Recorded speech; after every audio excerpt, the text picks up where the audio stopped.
আসবে? তুমি ডিসিশন নাও কে? শোনো বৌমা, তোমাকে কিছু বলা হয় না বলে তোমার মুখে যা আসবে তাই বলে যাবে? শোনো, ও 25 বছর এখানে কাটিয়েছে, ওর মা ভাই তাদের সাথে ও সময় কাটিয়েছে, আর ওর যখন ইচ্ছে হবে ও তখন এখানে আসবে। আর তাছাড়া কোন মেয়ে 6 মাস পর পর বাপের বাড়িতে আসে? হ্যাঁ, আমি এ বাড়ি থেকে চলে যাচ্ছি, আর আমার এখানে থাকাটা বোধহয় বৌদির পছন্দ হচ্ছে না। এরপরে কখনো আসলে 6 মাস পরেই আসবো আমি। আর সত্যিই তো, বিয়ের পরে মেয়েদের শ্বশুর বাড়িটাই তার নিজের বাড়ি হয়ে যায়, আর বাপের বাড়িটা তখন পর হয়ে যায়। তাই এত ঘন ঘন বাপের বাড়ি আসাটা ঠিক নয়। তুমি কোনো চিন্তা করো না বৌদি, এরপরে আমি 6 মাস পরেই আসবো।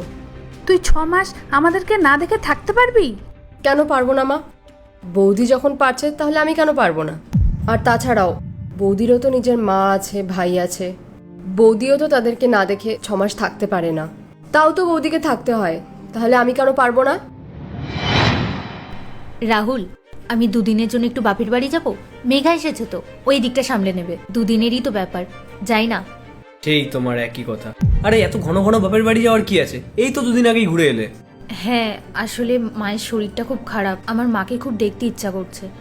আর ভাইয়ের চাকরি পাওয়ার পর থেকে তো ও বাড়িতে যাওয়াই হয়নি। সামনে ছুটি পড়বে তখন যেও, দুদিনের জন্য না, তখন 1 সপ্তাহের জন্য যেও। তুমি যদি এখন যাও তাহলে বোন এসছে, ও ভাববে যে তুমি ওর জন্য চলে গেছো, ওর খারাপ লাগবে। যাই না রাহুল, দুদিনেরই তো ব্যাপার।